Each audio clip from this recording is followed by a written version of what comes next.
Muy buenas familia, estamos aquí con otro texto de selectividad, en este caso César, un texto sencillo que no debería ofrecer demasiadas dificultades, más aún si aplicamos el sistema que tenemos que utilizar siempre con este tipo de textos.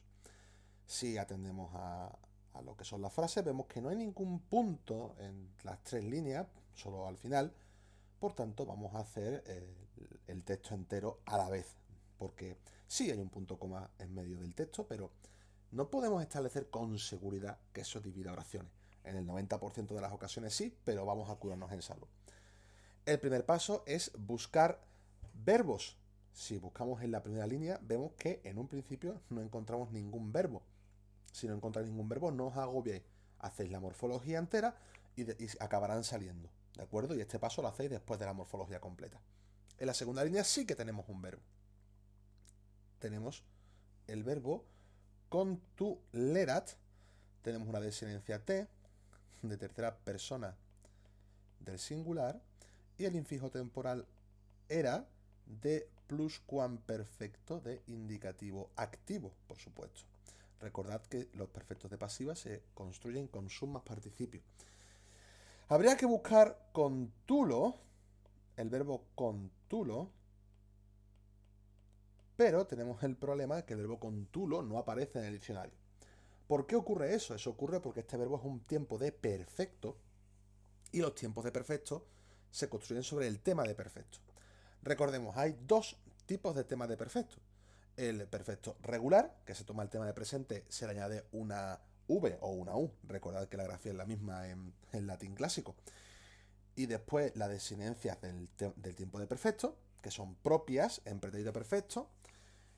O también tenemos un tema de perfecto irregular, que en ese caso pues habría que buscar en el diccionario por el enunciado de perfecto. ¿Cuál es el enunciado de perfecto? El enunciado de perfecto se busca con el tema de perfecto, que es lo que tenemos aquí nosotros, con tul, más la desinencia de primera persona del singular del pretérito perfecto de indicativo activo, la desinencia i. Si nos encontramos con tul en el diccionario, debería poner perf de perfecto, de y el enunciado del verbo en presente. Contuli es el perfecto del verbo confero, que significa reunir. Por tanto, estamos en el buen camino.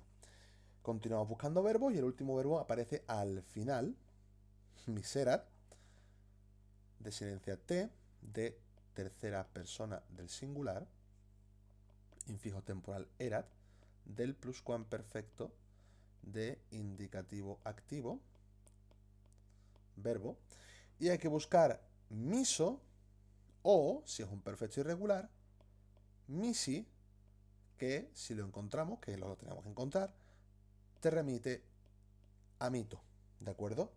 Verbo mito que significa enviar, ¿de acuerdo? Una vez hecho esto, tenemos que relacionar ambas oraciones y, por supuesto, delimitarlas.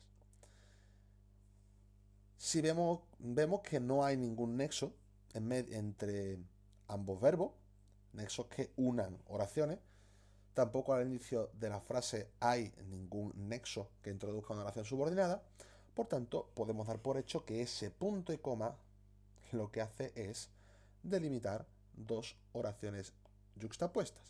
Por tanto, usando el punto y coma como marca de delimitación, podemos nombrar oración yuxtapuesta y oración yuxtapuesta. Recordad que las oraciones yuxtapuestas simplemente están puestas una al lado de la otra y no tienen relación entre sí.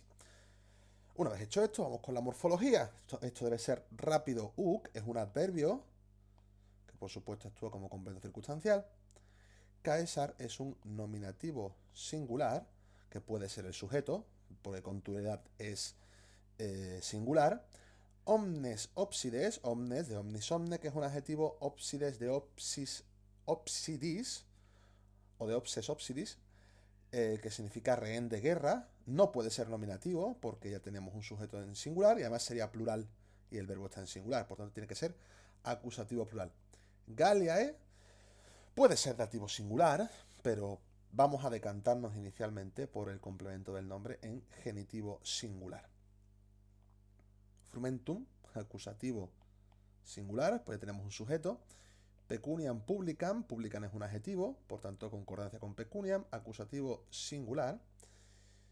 Suorum es un adjetivo que va con impedimentorum, ambas desinеncias horum, de genitivo plural. Magnam es un adjetivo y partem es un acusativo, ambos concordando, acusativo singular. Uc es otra vez un adverbio, ya en la segunda oración, complemento circunstancial. Magnum, acusativo singular. Numerum equorum, numerum, porque magnum necesita un sustantivo con el que sobrevivir. Acusativo singular también. Equorum, genitivo plural. Coemptum es un participio de perfecto acusativo singular, ojo, posiblemente concertando con magnum numerum. In, preposición de ablativo. Italia es el ablativo singular. Atque es una conjunción nexo. E Hispania es otro ablativo singular. Y evidentemente atque va a unir Italia, atque, Hispania. Por tanto, todo esto junto es un complemento circunstancial. Tenemos un participio. Tenemos que delimitar ese participio. Recordemos que los participios empiezan o terminan su oración por norma general. Por tanto, uno de los dos lados tiene que estar cortado. Las palabras tienen que darnos una pista que nos digan: esto es imposible que siga por aquí. Vamos a empezar. Coemptum. Si vamos hacia atrás, tenemos equorum. Equorum es genitivo plural, por tanto va a ser un complemento del nombre, ¿verdad? ¿A qué va a complementar? Pues posiblemente al sustantivo que tiene al lado, que es numerum. Magnum numerum equorum. Por tanto, si yo quiero meter a equorum dentro de coeptum y delimitar la oración de participio más allá, también tiene que estar dentro la palabra a la que complementa equorum. Si yo quiero que esto vaya aquí, esto también debe ir aquí. ¿Cuál es el problema? El problema es que numerum no puede ir dentro de la oración de participio porque numerum es el antecedente del participio. Y el antecedente del participio va siempre fuera de la oración de participio. Fuera de la oración de participio. Importantísimo. Por tanto, como numerum no puede ir dentro de la oración de participio, equorum, que va a ser su complemento del nombre, tampoco va dentro de la oración de participio. Por tanto, aquí establecemos el corte de la oración de participio. ¿Puede el complemento circunstancial in Italia, atque, Hispania ir dentro del participio? Sin ningún tipo de problema. Por tanto, podemos incluirlo dentro. Y por último, ¿puede el verbo principal ir dentro de la oración de participio? Por supuesto que no, por dos razones. Una es el verbo principal está en su propia oración, en la yuxtapuesta, que ya hemos analizado, y además el participio es el verbo de su propia oración. Por tanto, ya tenemos el segundo punto donde establecer el corte. Ya tenemos la oración de participio delimitada. ¿Veis cómo es relativamente sencillo? Muchas veces nos supone un problema, pero si usamos la cabeza y nos paramos nada, 1 minuto, 2 minutos a delimitarlo bien, en condiciones, pues aquí tenemos la delimitación correcta. Por supuesto, para terminarla, oración de participio concertado, porque no es tan ablativo, y el antecedente es numerum, función de complemento del nombre. Una vez hecho esto, ya no tenemos ninguna otra forma no personal y ya podemos hacer la sintaxis de todo el texto. La morfología ya está hecha. Caesar posiblemente sea nuestro sujeto. Omnes obsides, complemento directo. Galliae, complemento del nombre. Frumentum es otro complemento directo. Pecuniam publicam es otro complemento directo. Suorum impedimentorum, complemento del nombre, y magnam partem, complemento directo. ¿Qué ocurre aquí? Tenemos un total de 1, 2, 3, 4 complementos directos yuxtapuestos. ¿Cómo sé yo que están yuxtapuestos? Porque están diferenciados, delimitados por las comas. ¿De acuerdo? No nos compliquemos la vida. Si están entre comas, puede ser un complemento directo. Pueden ser aposiciones, no se hacen referencia entre ellos. Y sí, van entre comas, y sí, no hay un verbo entre esas comas, pero lo importante es que no se hacen referencia entre ellos. Y además, no existe concordancia. Porque lo que más nos puede llegar a sospechar que sea una aposición es pecuniam publicam. Porque, como veis, está entre comas. Pero pecuniam publicam debería referirse a frumentum y por tanto estar concordando con él. ¿Cuál es el problema? Sí, son acusativos singulares, pero pecuniam publicam es femenino. ¿Cómo sabemos que es femenino? Por el adjetivo publicam, por la primera en femenino. En cambio, frumentum, por su descendencia de la segunda, va a ser neutro y además lo pone el propio enunciado. Por tanto, no puede referirse a él, no hay concordancia y estas comas son a efectos de aposición irrelevantes. Por tanto, son sintagmas independientes. Ya tenemos todo analizado. Como veis, ha sido bastante rápido. Bueno, nos falta magnum numerum, que es otro complemento directo del verbo vito. Y ya está. Ahora solo nos quedaría traducir. Vamos a traducir. Hemos empezado por el adverbio. Aunque podemos también poner primero sujeto. Vamos a mantener la estructura de sujeto, verbo y complementos, ¿verdad? Aconsejo que los adverbios los pongáis cerca del verbo. Porque los adverbios, como tienen un significado o una función que suele afectar a toda la oración, pues poned el adverbio cerca del sujeto. Vamos a traducir. Empezamos con el sujeto, César, y el verbo contulo, que significa reunir en pluscuamperfecto. Hay que saberse los verbos en español, ¿eh? Había reunido uc, allí. Como veis, allí podríamos haberlo puesto al principio sin problema. Allí César había reunido, ¿verdad?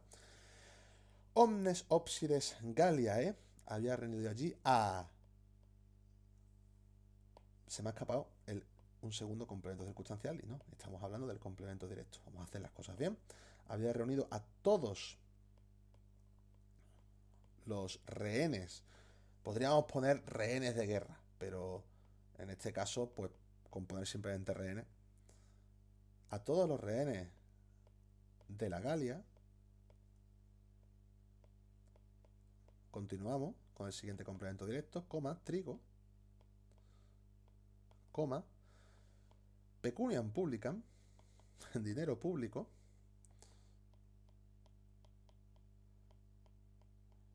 coma, magnam partem sorum impedimentorum. Este es el último complemento directo, así que podemos eliminar la coma y en español utilizar un nexo. Esto lo usa el español, el latín no. Por tanto, no hay reflejo en el latín, pero es que si no en español quedaría muy forzado. ¿Que podéis poner una coma? Sí, pero yo aconsejo que también respetéis la estructura del español. Y magnam partem, gran parte,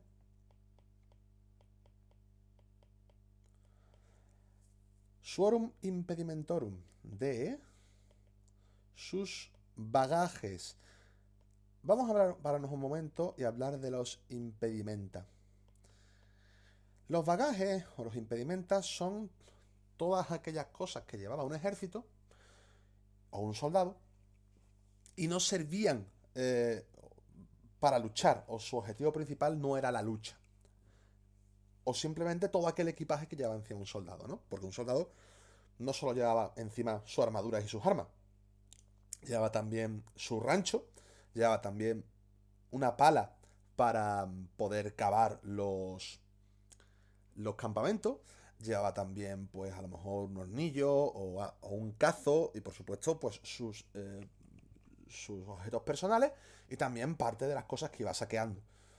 Pero es que además de eso, hacía falta un aprovisionamiento, hacía falta un cargamento con alimentos, hacía falta unas vías de comunicación, etcétera, todo eso. Entonces todo eso, pues evidentemente ralentizaba la marcha del ejército. Por eso impedimenta, porque impide. Por supuesto no es lo mismo un soldado que va sin nada que un soldado que va cargado con 30 kilos de peso. Por eso se llama impedimenta. En español existe la palabra bagaje, que es algo que también, pues, sirve como impedimenta, ¿no? Para un soldado. Pero en español también se usa la palabra impedimenta. Pero además, igual que en latín, es decir, el plural de la palabra impedimenta no es impedimentas, es impedimenta, porque impedimenta es plural, ¿de acuerdo? Entonces, podéis traducir sin ningún tipo de problema, con gran parte, vamos a quitar aquí el punto y coma y ahora lo volvemos a poner, con gran parte de sus impedimenta. Pero ojo, impedimenta, no impedimentas. Porque esta palabra en latín ya está en plural. Y como se respeta el original latino, en la lengua española, no hace falta ponerle plural. ¿De acuerdo? Impedimenta es una palabra muy usada en literatura histórica. A Pérez Reverte le encanta, si os interesa. También es verdad que Pérez Reverte ha sido pues, corresponsal de guerra y algo sabe. Pero bueno, no tiene nada que ver con esto. Punto y coma, ahora sí. Una vez más, planteamiento de la frase. El sujeto de miserat va a ser el mismo que contulerat. Por eso el verbo está en misma persona y en mismo tiempo y son prácticamente la misma forma morfológica. Por tanto, el sujeto va a seguir siendo César. Como solo aparece una vez, no hay necesidad de repetirlo. Por tanto, lo primero que ponemos es el verbo. A continuación, ponemos el adverbio, el complemento circunstancial. A continuación, ponemos el complemento directo, magnum numerum, con su complemento del nombre. Y después, como el antecedente es del participio concertado, es el complemento directo, justo después, como otro complemento del nombre, la oración de participio. Es decir, primero el participio y por último el complemento circunstancial. ¿De acuerdo? Una vez hemos hecho la planificación, hacemos la traducción. Miserat, verbo enviar en pluscuamperfecto, había enviado allí a gran número, magnum numerum. Vamos a borrar esto y ahora lo vamos a plantear porque he sido muy poco optimista. A gran número, equorum de caballos. Y ojo, cuidado aquí con la concordancia por el sentido. Porque lo que César compra, coempto, u obtiene, es el gran número, no los caballos. Por tanto, no podemos poner obtenidos en plural refiriéndose a los caballos, sino obtenido en singular refiriéndose al número. Obtenido in Italia atque Hispania. En Italia e Hispania. Nunca pongáis España, que los portugueses se enfadan. ¿De acuerdo? Los portugueses, los andorranos y muchos historiadores antiguos. ¿De acuerdo? Por supuesto, hemos puesto el participio. Participio perfecto como participio perfecto en español y al final el complemento circunstancial, tal y como dijimos antes. Y ya está, nada más. No es un texto complicado en absoluto, un texto bastante asequible, tal vez muy cercano al nivel de selectividad de estos últimos años, por desgracia, porque esto es bastante fácil. Y bueno, nada más, espero que esté yendo la cosa bien. Recordad, repasad morfología y abrazos digitales. Hasta luego.